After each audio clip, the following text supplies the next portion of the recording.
Okay, we are live now. Good morning, good afternoon, good evening to all those who have already joined us today. Welcome to our next session of LinkedIn Live. Before I start the session, I just want to do a quick audio and video check. If you can hear me clearly, if you can see me clearly, just type yes in the chat box so I know that the audio and video is working fine. And once I know that it is working fine, we'll begin the session.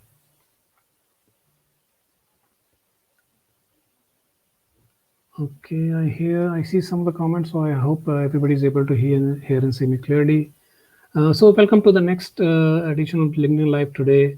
For all those who do not know me, my name is Harsh. I am a ship's captain turned investment banker turned leadership coach, and I actually help and coach senior leaders in the area of change management, and I sort of help support, enable, and develop better leaders. Really, that's my mission. And today's topic is really very close to my heart, which is around leadership development programs, because this is something which I do and I'm very passionate about, both as my passion as well as my profession. And why I chose this topic today to discuss is because last year, because of COVID, a lot of organizations had put the training and development programs on hold. Budgets were frozen, and for the right reasons, probably. Uh, and now we see that as businesses coming back on track, as the vaccine is out, a lot of positive news around in the market. Organizations are putting leadership and talent development back on track. So it's a good time to discuss taking learnings from not just the last year but previous experiences as well, and see how organizations can help and improve the effectiveness of their leadership development programs. So that's really why I chose this topic. Now, for the context of today's session, when we talk about leadership development, we are not talking about functional or technical skills. We are just talking about leadership as a practice and various soft skills and competencies which help you become a better leader. So that's really the context. And when I think about why leadership development programs fail, and when you see the term fail, and failure in this context simply means that the outcome which you wanted from those leadership programs, you have not been able to achieve successfully, right? So whenever we think upon building a skill or building a competence around the practice of leadership, you typically are looking for your leaders to develop a new set of behavior, a new set of habits, some new actions, some new thought patterns, some new mindset. Now, if none of this happens, then somewhere the effectiveness is not as high as you would have wanted to, and invariably, then in the long run, nothing changes on the ground. So that's really the context of whether the program is successful or not. So keeping that context in mind, let's understand why some of these leadership development programs fail or are not as successful as one would want to, right? And this discussion is open to all, right? To managers, to leaders, to HR leaders, to training practitioners, to coaches, everybody to contribute to say, okay, what can we do to make leadership interventions and programs more successful, right? And a lot of what we discuss today will come from my own experiences, both as a recipient of leadership programs when I was working in corporate, as a recipient of coaching when I was working with my own coach, and I also have my own coach today, and also as design and delivery person when I am doing leadership interventions in organizations. So, and then obviously I like to hear a lot from all those who have joined us today. So the first reason why I think leadership development programs are not as effective is what I call the two eyes. The two eyes are the first eye is for intent and the second eye is for investment. Now, what I mean by intent is that do you genuinely believe that you need to invest in your people to help them grow and succeed, and because of which your business will succeed? So, do you genuinely believe that people are your assets or not? And I say this because in a lot of organizations, learning and development is looked as a cyclic one-off function, sometimes just a tick box exercise, and that's about it, right? And I'll give a good example. I think it was last week, I received a query from one of the organizations around some leadership programs, and they said that we want to do some programs. Can you suggest some topics?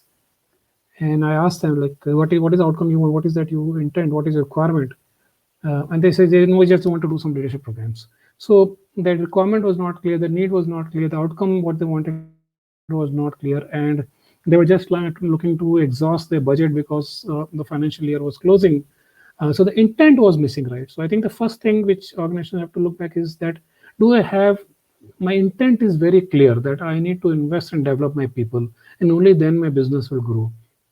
Because if you do it as a checkbox exercises, the programs, you will do those programs, but they will never be as successful because that genuineness, that authenticity, that intent to develop people is missing, right? So that's the first I which is responsible for programs being not as successful as they should be.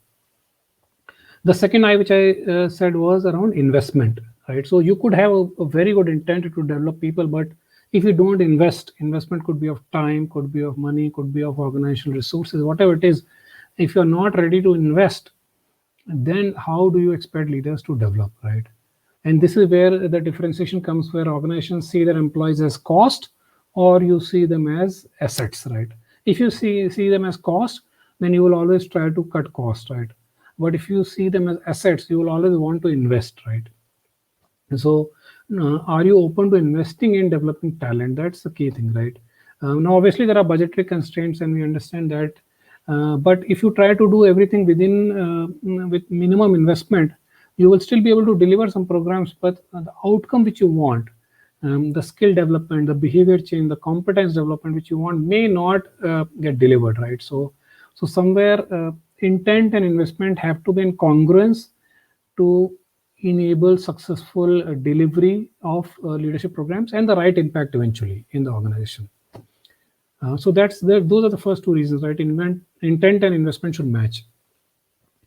The third thing is around the whole concept of development, and how do you really pitch it to your teams, and how do you also perceive it, right? In a lot of organizations, learning and development could be seen as something remedial, right? That something is wrong and hence we need to do this, right? For example, you may be going through your annual reports, appraisals, and you can say, okay, these are the areas where you need to hence you will be putting these training programs. That gives a very negative connotation of a remedial approach to learning and development, saying something is wrong with me, and hence I've been put into this program or training or coaching. And that sometimes puts people on the back foot. It puts up some resistance.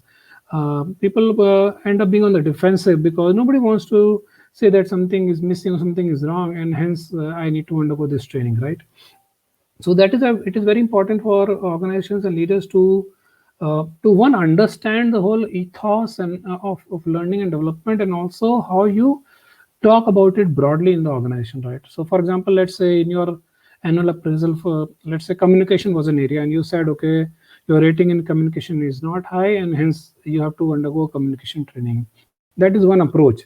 The other approach could be, look, we see potential in you, we see you as one of our future leaders, and in order to move to the next level, you need to have strong and effective communication, and hence we would like you to take this program so that you can enhance your communication skills.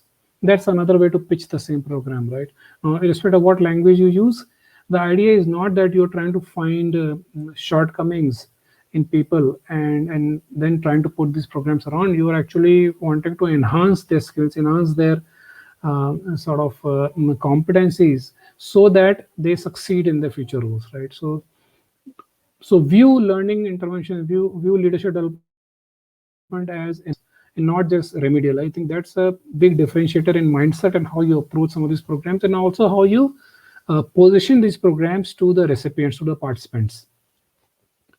The next reason is where a lot of organizations, they confuse between learning and development as a function and learning and development as a design and delivery function. These are two different things. They are not the same thing. In a lot of, especially in smaller organizations, the same learning and development manager would also end up conducting training programs or even doing coaching, even though he or she may not necessarily be a certified trainer or a certified coach, right? So sometimes organizations feel that learning and development is just one thing, which means that managing function, planning, designing, and delivery, and nothing can be further away from the truth, right? These are two separate things, right? Managing learning and development as a function is a full-time job, and designing and delivery is a full-time specialist job. So don't try to combine these jobs, because that is why sometimes the effectiveness is lost. Because if you think about learning development manager, Their full-time job is to manage that function, not necessarily the delivery part of it. And that is why a lot of organizations employ vendors or external sort of parties to do that job. So that's one thing. I know a lot of HR leaders themselves are coaches, but then coaching is not their full-time job. Managing HR as a function is their core job, right? So make sure you are able to differentiate between the function and the delivery part. Now, in a lot of organizations, they actually hire and they actually employ full-time trainers and coaches, which is a great thing. I think in those cases, this sort of setup may work where you have internal resources who do the design and delivery part of it. But in the only thing I would say is that in that case, sometimes what misses is the freshness, right? Because if you're part of the system, if you're part of the culture, if you're part of the process, then sometimes your training, all your intervention also become a part of it. So you are actually always speaking the same language in some form or shape, right? You are not going against the grain, challenging the status quo. You're not necessarily bringing in a fresh perspective which an outsider could bring. Right? So sometimes if you have full-time trainers or coaches, it might be worthwhile to look at even some external vendors, so that they bring an external perspective which an internal person may or may not have, right? But if you think about talent management, a lot of organizations always feel that I need diverse talent, I need people from different backgrounds, different viewpoints to challenge and to shake up things, right? So similar thing I think you should think of when you think about learning and development as a function is how do you shake up things. If you've been employing the same internal resources all along, can you shake up things, because the results you will also get will be very similar if you keep on doing the same thing again and again, right? So that's another reason where sometimes organizations confuse between learning and development as a function versus design and delivery, and that sometimes reduces the effectiveness of these programs. Now, learning has to be thought as a journey, right? Learning journey has to be learning, application, practice, and mastery. Now, mastery, obviously, when you want to really master a skill, but a lot of times these leadership programs leave everything at the learning stage, right? And that is another reason why a lot of such programs are not very successful, because there is very little opportunity to apply what you've learned. So you've gone through a leadership program, you learned certain new frameworks, and now you want to apply back to your job, but you don't have the opportunity, or more importantly, nobody is monitoring that application, right? So if you think about who all are involved in a learning intervention, typically it's the person who's going through, the participant, the HR manager, and the immediate manager, the functional manager.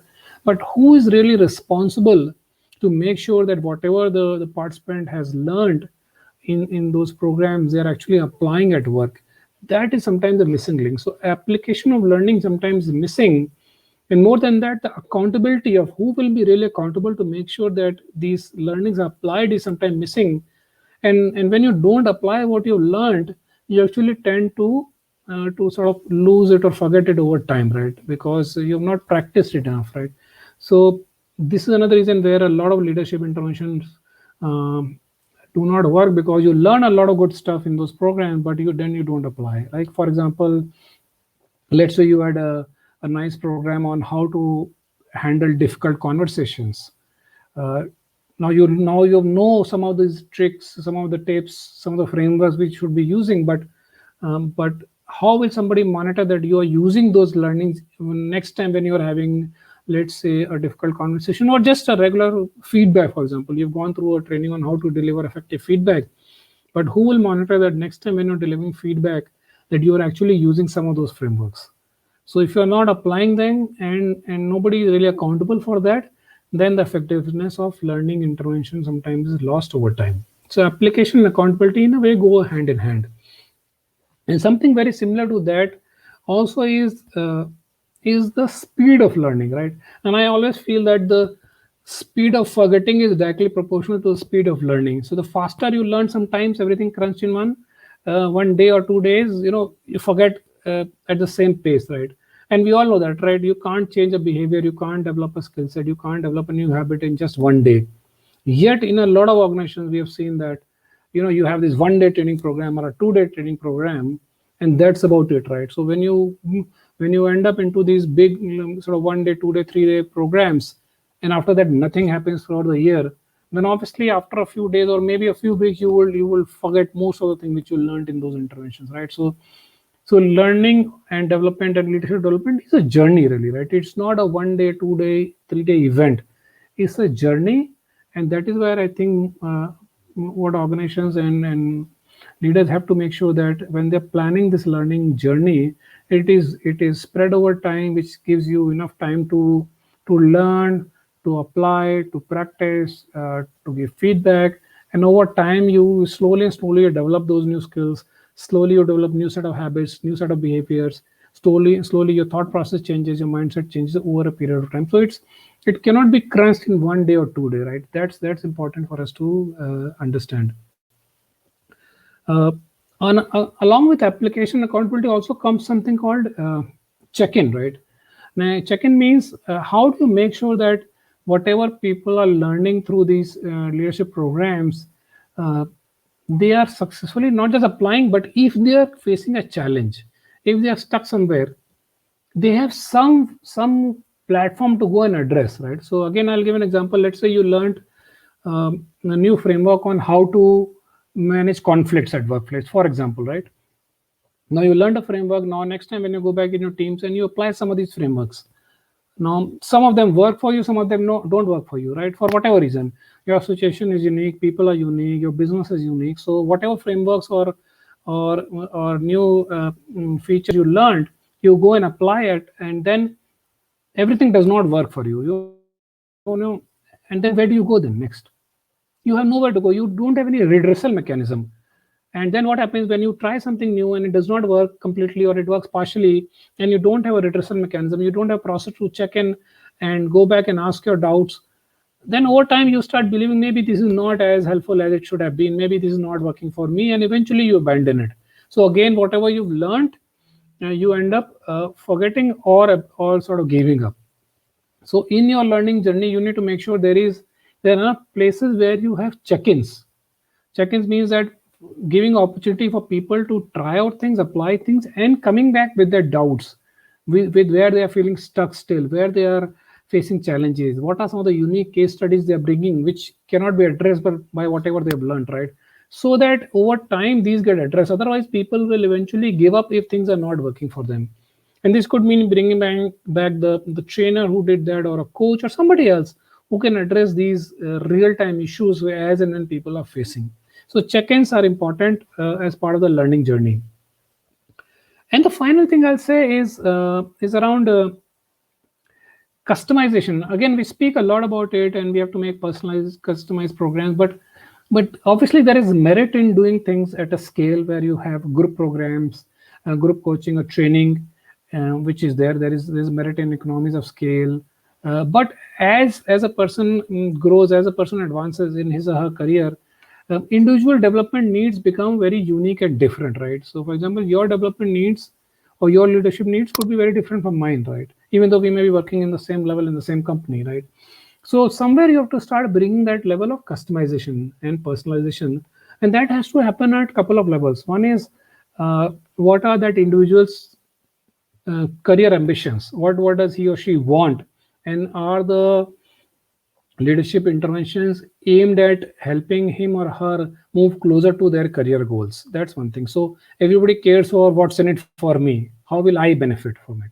So making sure that is very clearly articulated, seen, and the programs are managed around that, so it helps individual needs, right? Two is there could be areas where I'm struggling, where others may not be struggling, or there could be areas which I want to enhance, which others may not want to enhance. So focusing on only those specific areas which you want to develop vis-a-vis others, right? For example, if I'm in sales, I may not want to just improve my communication skills. I may want to just focus on how to have a conversation with customers with empathy, or how to handle client objections, right? So this is a very unique need I have because I'm in a function which requires that. I'm not looking for broad communication training, right? So making that level of personalization, right? And third, personalization will happen is at a level uh, where people are given some sort of one-to-one opportunity to express their doubts, their fears, their anxieties, which they may or may not be comfortable in talking in groups, right? And this is true as people grow more and more senior. they face with a lot of challenges and struggles, but they are hesitant to speak up, right? So having some sort of coaching or smaller cohort group coaching where people feel free and open and express, it could work wonders in understanding what is really happening with people, where are they really struggling, and where do they really need help, right? So those are the different sort of dimensions of personalization which can be brought up into a leadership intervention, right? Because a lot of times, especially as the more senior you go, people feel, oh, I know everything, I've been running business for long, I don't need any support and help, right? But only when you get into real conversation with them, only when they are able to open up, is you can understand, okay, where are they really struggling, where are they facing challenges. And sometimes it is not just, okay, it's not just about how good a leader you are, it's about how good a leader you can be, right? What is a bold dream, what is a bold vision, and can a leadership development program help you achieve that bold sort of vision for yourself, right? So it's not always about how good you are, it's about how good you can be, right? So that's another reason why programs fail sometimes. So these are the core reasons in sort of my experience in working with organizations, working with trainers or coaches in my fraternity, because of which these programs are not as successful. I repeat that just for your benefit. One is having real genuine intent that yes, people are my asset, they are my strength, I want to invest in their development, their success, so that they will eventually help grow my business. Making the right investments, right? Intent and investment have to be in congruence. Not looking at leadership interventions as remedial but as enhancements to existing skill sets is important. uh, Not confusing between learning and development as a function vis-a-vis design and delivery, making sure these are two separate things and you have resources to look at these two things separately and differently.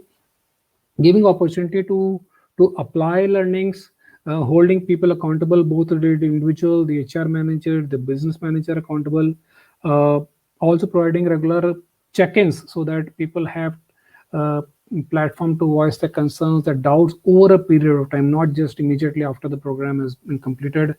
I'm not trying to crunch everything in 1 or 2 days, and because speed of forgetting is directly proportional to speed of learning. So making a more customized journey, and I know a lot of organizations do a really good job in having a full-fledged leadership journey, sometimes 6, 12, and 18 months for the next level, and kudos to those leaders actually.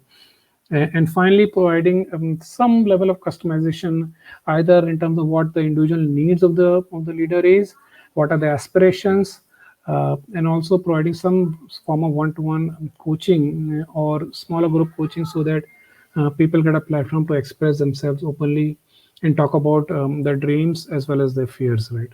So I think those are things which I wanted to share.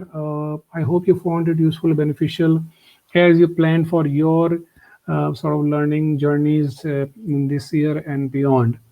I will stop now and see what comments are. Any specific questions you guys have for me, I'm happy to answer to the best of my abilities. I'm going to read some comments which people have mentioned, and then wait for any questions people have. Sanjeet said, finding a mentor, find a group to discuss leadership challenges, help is a great point, Sanjeet. Yeah, a mentor definitely helps. The only challenge with is that mentoring and coaching are two different things. So sometimes mentoring could become a very experiential learning, which I think is great and is required. But mentoring and coaching, I think both, if you can provide to leaders, I think that is the best combination, because mentoring is a lot coming from the experience of your mentor. Sometimes the mentoring may not necessarily have well-defined goals of mentoring. It could just be a sounding board. Whereas sometimes when you have a coach to work with you, then that's a very targeted, goal-based and time-bound sort of engagement, where you are specifically talking about your own goals, your own challenges, and a coach can challenge you, push you, provide you right level of motivation. So I think mentoring has its own benefits, coaching has its own benefits, and I think the combination of both should work wonders for any leader. So great point, yeah. Another point Rahul mentions, that immediate expectation result from management may not help people try out exactly. Yeah, a lot of times you go into a training and you are expected to deliver immediate results. I think that's a very unrealistic expectation, because as I said, you cannot change a behavior or develop a skill or change a habit in one day, right? So you need to make sure that people are, while they are put into these programs, you are giving them enough time to apply make mistakes, learn from those mistakes, apply again, keep on practicing, keep on learning till they are able to develop that skill. And only then they will see the results, right? So the challenge with a lot of these leadership interventions is that how do you measure the effectiveness, right? They are, a behavior change, a habit change is a lead indicator, and business results will be a lag indicator. It's not that today you develop good communication skills, tomorrow you'll start delivering immediate results, right?